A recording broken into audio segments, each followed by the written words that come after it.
Quickly, before we go, Bitcoin was under 8,000 earlier today. Buy it.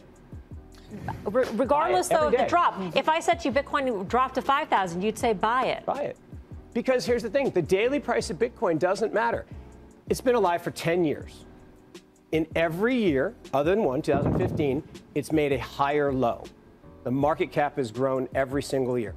Every fundamental indicator of Bitcoin, usage, wallets, block size, transaction size, number of transactions, every single one, hash rate, making new highs. All of the indicators of the network and the network value are rising.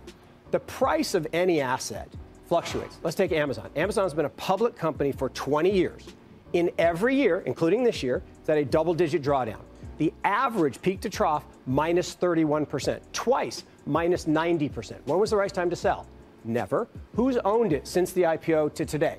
Jeff and his mom and dad. That's it. Bonjour à tous, bienvenue dans cette vidéo, j'espère que vous allez bien. Aujourd'hui, on va vous présenter une conférence qui a été mise en place et développée par Thomas Lee, que vous voyez à l'écran. Donc c'est un analyste qui est quand même relativement connu du domaine des finances. On s'est beaucoup moqué de lui à de nombreuses reprises dans le domaine des crypto-monnaies, puisqu'il a fait de nombreuses prédictions qui, pour le moment, de nombreuses se sont révélées être complètement à côté de la plaque. Donc il y en a certains qui sont amusés à faire des compilations un petit peu des différentes analyses qu'il a pu faire, et notamment des prédictions quand il donnait des prix. Simplement, ça fait quand même un certain nombre d'années maintenant qu'il exerce son métier d'analyste financier. Alors même s'il s'est trompé à de nombreuses reprises, qui aujourd'hui ne peut pas prétendre, il peut prétendre qu'il ne s'est jamais trompé. Je pense que là encore une fois, il y a des efforts à faire pour de nombreux analystes qu'on peut retrouver dans le domaine des crypto-monnaies qui, pour eux, lorsqu'ils font des erreurs, finalement ils ne le disent pas, ou alors ils font pas trop de bruit. Par contre, quand ils ont raison une fois sur les 50, et là par contre on entend énormément de bruit sur eux, et ils font leur pub comme ça. Nous, ce qui nous a semblé intéressant, c'est qu'il a tenu dernièrement une conférence qu'on va vous présenter et qu'on va essayer de commenter un petit peu en même temps. Elle est relativement longue, elle fait à peu près 20 minutes, donc prenez un petit peu le temps de la regarder jusqu'au bout. Dans tous les cas, si vous voulez la regarder de votre côté, on vous mettra le lien en description de la vidéo comme d'habitude. Ce qui est intéressant dans cette vidéo, c'est que là, bon, il va donner un petit peu son avis à la fin, mais nous, ce qui va nous intéresser, ce sont vraiment les faits et les analyses qu'il y a derrière et les données. Tout est chiffré, toute la réflexion qu'il y a derrière également s'est présentée, et donc finalement après, vous allez pouvoir vous donner votre propre opinion là-dessus et finalement prendre des décisions en toute connaissance de cause.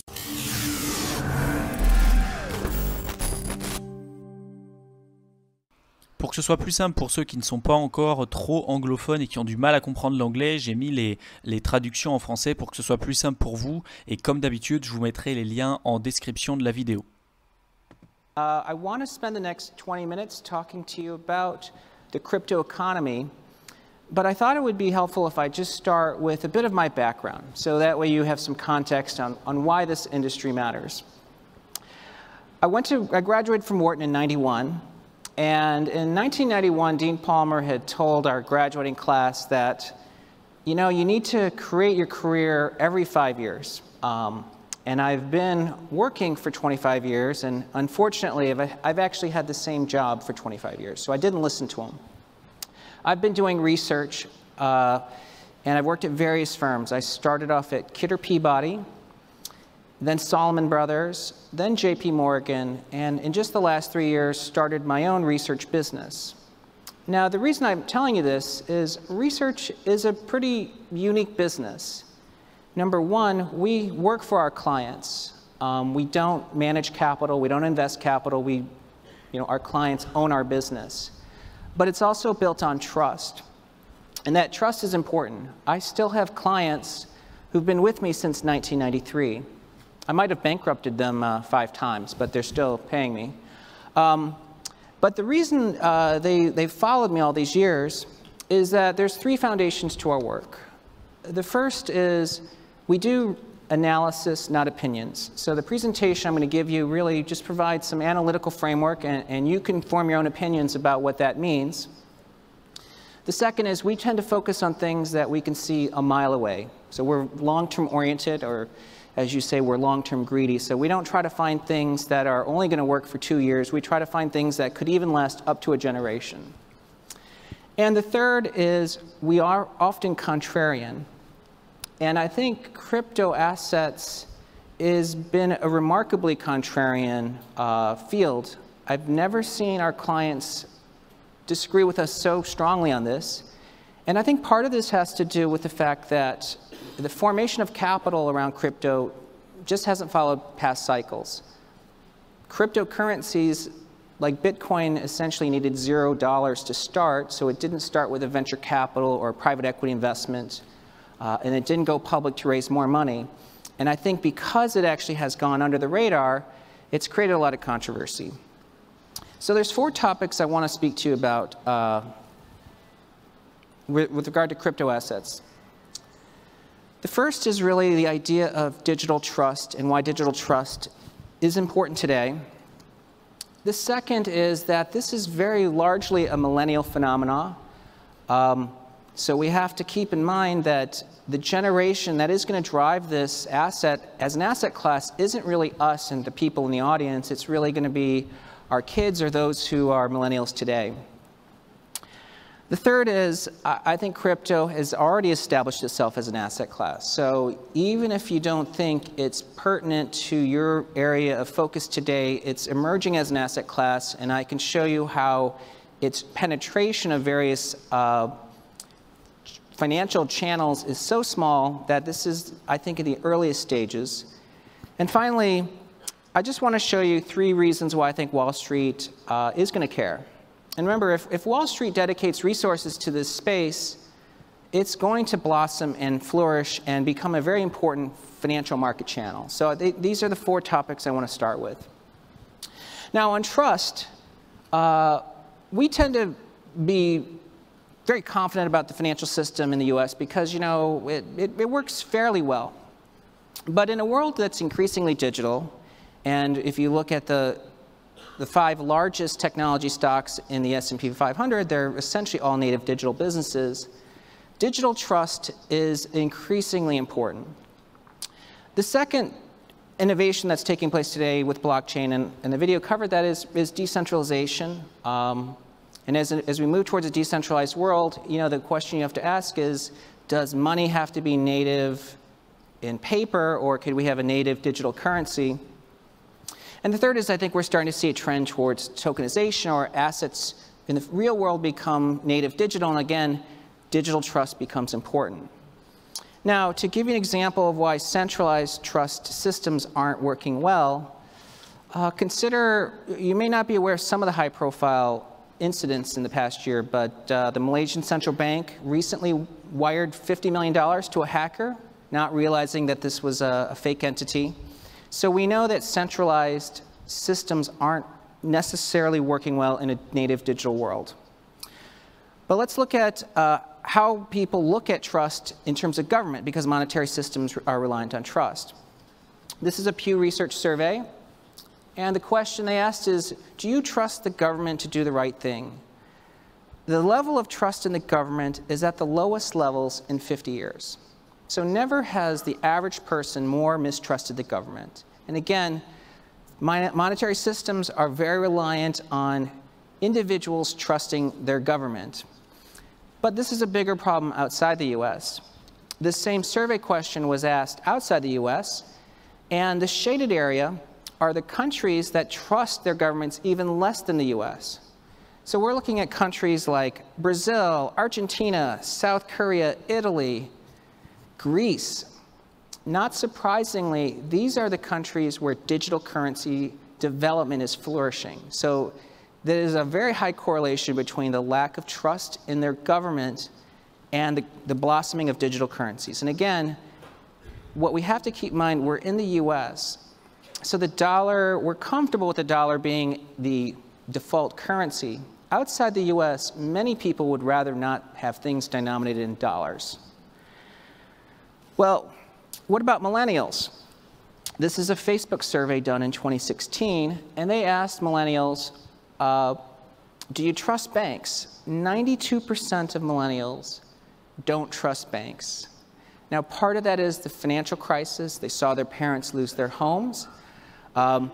But it just shows you that millennials generally don't have trust in centralized systems. So again, I think one of the key themes and why it's happening today for blockchain is the idea that blockchain is creating digital scarcity and native digital trust. That trust doesn't exist in existing systems today.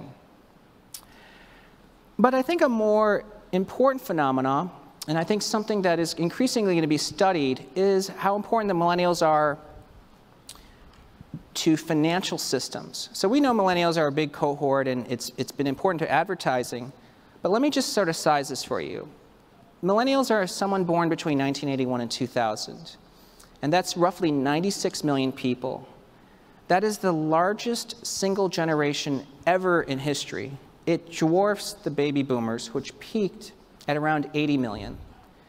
And in fact, Gen X, which is my generation, is so small that statistically, and I'll show you some charts, we actually barely move the economic needle. And in some ways, that's the reason why economic growth has stagnated for the last 10 years. So why do millennials matter? Well, I think it's important for every generation to understand that they need to look at the world, if they're going to understand millennials, through 20-year-old eyes. And so I have an illustration here. For boomers, when boomers were in their 20s, they were Tom Hanks in that first picture. Okay? And that's from Bosom Buddies, or one of the photos. And as you can see, Tom Hanks has aged really gracefully, but he is no longer Buffy. And Gen X, in their 20s, was Leonardo DiCaprio from Titanic. I was going to try to pick like a rock band, but rockers all look the same. They just got wrinkly, but they got the same hair. So you can see Leonardo DiCaprio again. In his 20s, that's what he looked like, but today he's, again, a distinguished gentleman. And so what does a millennial in their 20s look like today? The midpoint I tried to pick was Justin Bieber, because he's in that spectrum of where sort of the cohort of millennials sit today. So the reality is, if you want to understand a millennial, you have to think what you were like when Bosom Buddies was on TV and you were 20. Okay, so you really have to rewind the clock.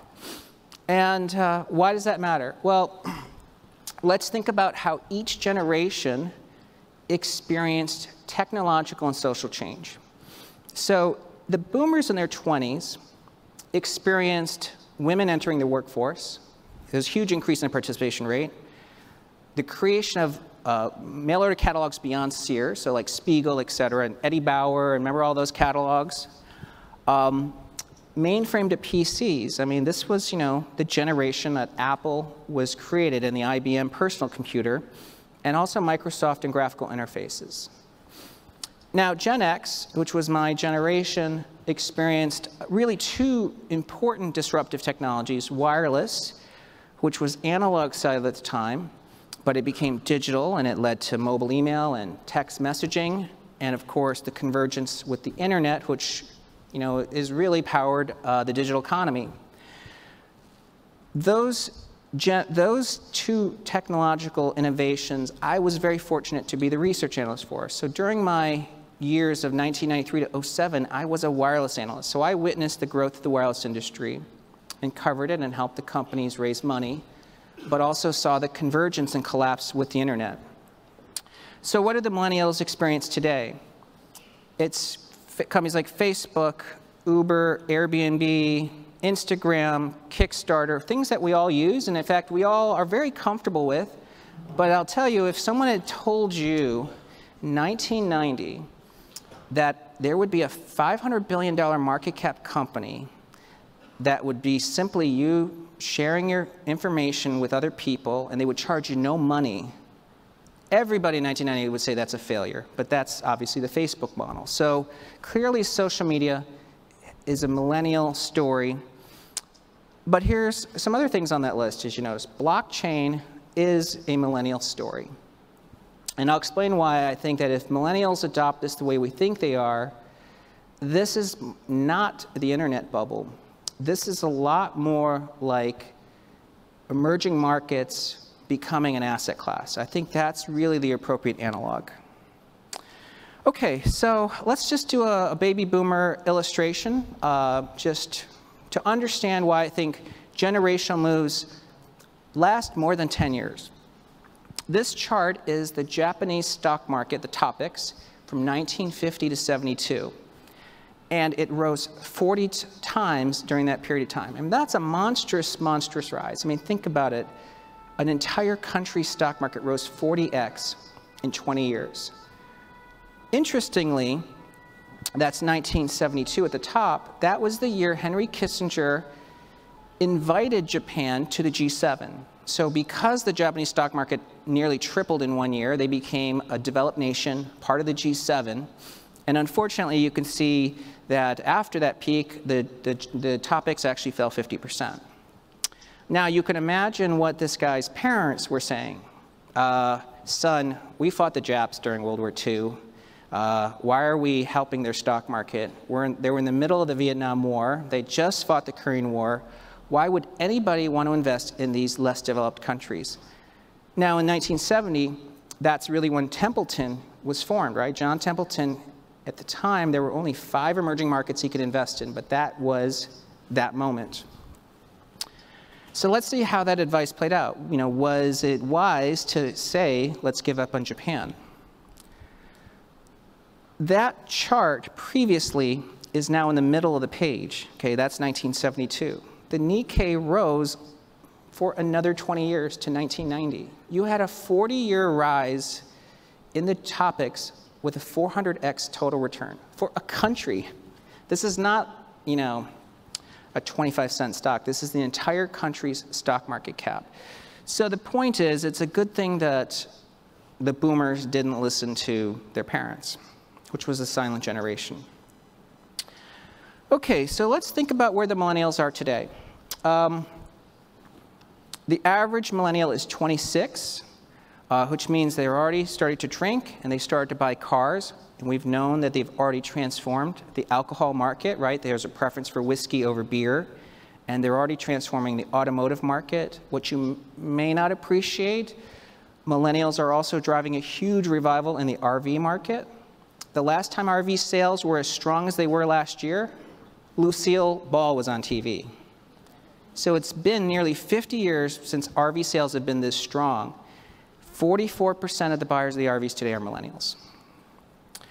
Well, what are millennials going to be doing in the next 30 years? Okay, something you can see a mile away.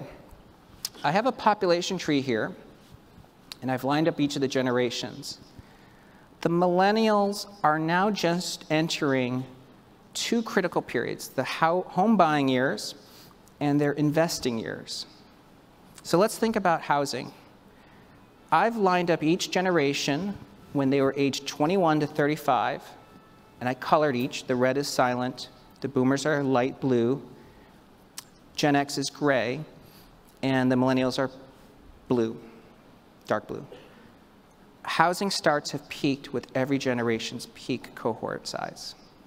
This tells us housing is going to likely boom through 2030. So stay long housing, I guess, right? It's really bullish. But let's talk about investment years. Savings flow, okay, so the investment pool of prime income age earners is running about $1 trillion a year today, okay? So every year there's $1 trillion that the people aged 35 to 60 allocate. And today it's dominated by boomers and Gen X. But the millennials are now just entering these prime income years. So what did the silent generation do when they dominated the prime savings flow? They actually bought gold. Gold was $40 when we went off the gold standard in 1971. That was the first time individuals could buy gold. And when the silent generation cohort peaked, gold was $600, a 15x in a decade, just by a single generation buying gold.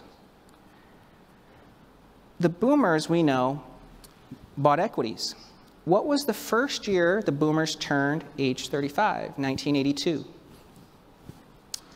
That shaded blue area is their first boomers to the peak size of the cohort, 1982 to 99. Coincidence? That was essentially the stock market boom. And the question is, well, what about the Gen X, which was a smaller cohort? As you can see in the middle period, the stock market didn't go anywhere. Gen X wasn't big enough to actually power the stock market higher. But here we think the millennials are going to drive equities. They like growth stocks, so we think it's going to power a stock market boom through 2038. Gen X liked hedge funds, and you can see that's essentially peaked with Gen X. But here's what I think millennials are going to do. Now remember, millennials are going to soon have $1 trillion of savings flow. Bitcoin's rise in 2016 coincides with the first millennials entering their prime savings years. Today, crypto, for every $1 billion that goes into crypto, it's turning into roughly $25 billion of price appreciation. If millennials put 10% of their savings flow, $100 billion, into crypto, that's a $2.5 trillion rise per year. And crypto is roughly a $500 trillion market cap. So we think that you may end up seeing Bitcoin by the end of the cycle as high as $10 million per Bitcoin. Okay, so I'm going to just walk you through why crypto is an asset class. First of all, the St. Louis Fed actually published a white paper, and they said it looks like it is quite a viable asset class. And you might say, well, isn't crypto breaking all the rules that we know about? I went to Wharton, and we had like the 10 commandments or evaluation, et cetera. But I think over the last 20 years, a lot of rules have evolved. It used to be that 92% of companies that went public had to make money. Today, only 20% do. We've already broken that rule. Private equity used to only be 1/3 of the public market. Private equity now is 84% of the public market. It may possibly be that in a few years, private equity is bigger than the public market. Bonds used to pay income. 80% of bonds in Germany have a negative interest rate. So I think rules have already evolved. And just to give you some perspective, in the S&P today, 77% of the value of the S&P is intangible. It is not, if you liquidated the S&P today, you'd only get 20 cents on the dollar. The value of most major brands today is built on trust. So here's where we come to store value. People think gold is the only store value out there. We've published a piece earlier this month that really looked at what's the true store value. People use store value. Gold is one generation store value, but it's including collectible art, real estate, negative interest rate government bonds, and collectibles. That's a $280 trillion market is used today to basically park money, excluding financial assets. Bitcoin's $200 billion. If Bitcoin ends up just being 1% of the store value in the future, it's $150,000 per coin. So again, from a mile away, I can see this value transfer towards Bitcoin and cryptocurrencies. So now let me jump to why Wall Street is going to care. So there's 3 reasons Wall Street's going to care. The first is there's a lot of money being made in the crypto space. The biggest exchange for trading financial assets today is ICE, Intercontinental Exchange. They own the NYSE, NASDAQ, and they're global. Thousands and thousands of securities traded. They made $1.6 billion last year. We estimate Coinbase could make $600 million this year. It's a cryptocurrency exchange, only has 4 currencies on it, and it's about 3% of global trading. In 18 months, Coinbase may be more profitable than ICE, and that is just mind-blowing. I don't think anyone could believe that ICE, the biggest exchange in America, could make less money than Coinbase, and that may be the future. So one, there's a lot of money to be made, and Goldman, Morgan Stanley, even ICE understand this, and I think they're building an infrastructure into gateways into crypto. The second is that the crypto market is already large. It's $500 billion today. It would rank as the 20th largest country. So again, if you think about the emerging markets analogy, crypto is already the same size as Brazil, Spain, Singapore, Russia. It's bigger than Ireland, Spain, Israel, Greece, Turkey, Vietnam. Wall Street has thousands and thousands of bankers and research traders, everybody, hedge funds dedicated to these other countries, this is going to start to focus on crypto. And the third reason is that as a portfolio strategy, crypto is uncorrelated alpha. Now, what does that mean?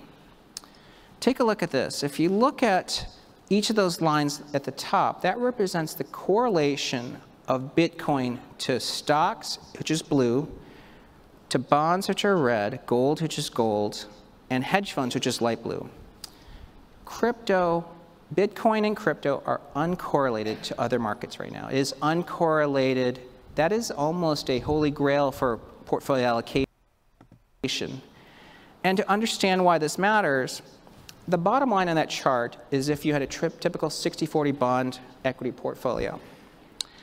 The line just above it is if you put 2% into Bitcoin. Your returns would have gone from 6% to 8%. And your drawdown would have actually been smaller, and your annualized vol is lower. Bitcoin reduces your portfolio volatility, believe it or not. And the top chart, that blue one where it went stratospheric, is a 5% allocation. So what we're saying is you don't need to bet your firm on crypto to see uncorrelated alpha. So with that, I want to just thank you all. We would be glad to share you with slides if you'd like it.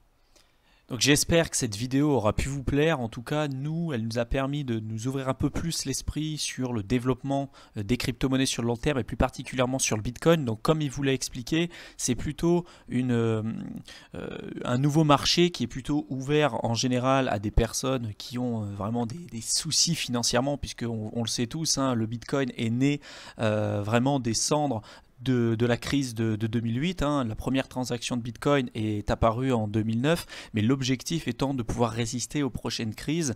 Ce qu'on voit aujourd'hui avec les taux d'intérêt négatifs, le quantitative easing et puis finalement les réserves fractionnaires des banques, etc., leur manière de fonctionner, on voit que c'est pas durable sur le long terme. Et le Bitcoin, selon lui, hein, selon ses analyses et selon déjà tout ce qu'on a pu déjà vous présenter sur la chaîne YouTube, ça pourrait être un moyen de se protéger, déjà dans un premier temps, puisque c'est une monnaie qui est déflationniste, et dans un second temps parce que c'est un actif qui est aujourd'hui décorrélé complètement des autres actifs qu'on connaît aujourd'hui, que ce soit la bourse, l'immobilier, etc. Il y a un passage extrêmement important qui vous a présenté lorsqu'il a parlé des réserves de valeur. Et on parle tout le temps de réserves de valeur en comparant le Bitcoin à l'or, mais là il marque un très bon point lorsqu'il a montré finalement que le marché en général de la réserve de valeur, c'est pas uniquement l'or, c'est pas uniquement l'argent. Il y a également des personnes qui utilisent finalement l'art, donc les tableaux, également des voitures de collection, l'immobilier, etc., pour justement stocker de la valeur et éviter d'avoir finalement des pertes de richesse avec le temps.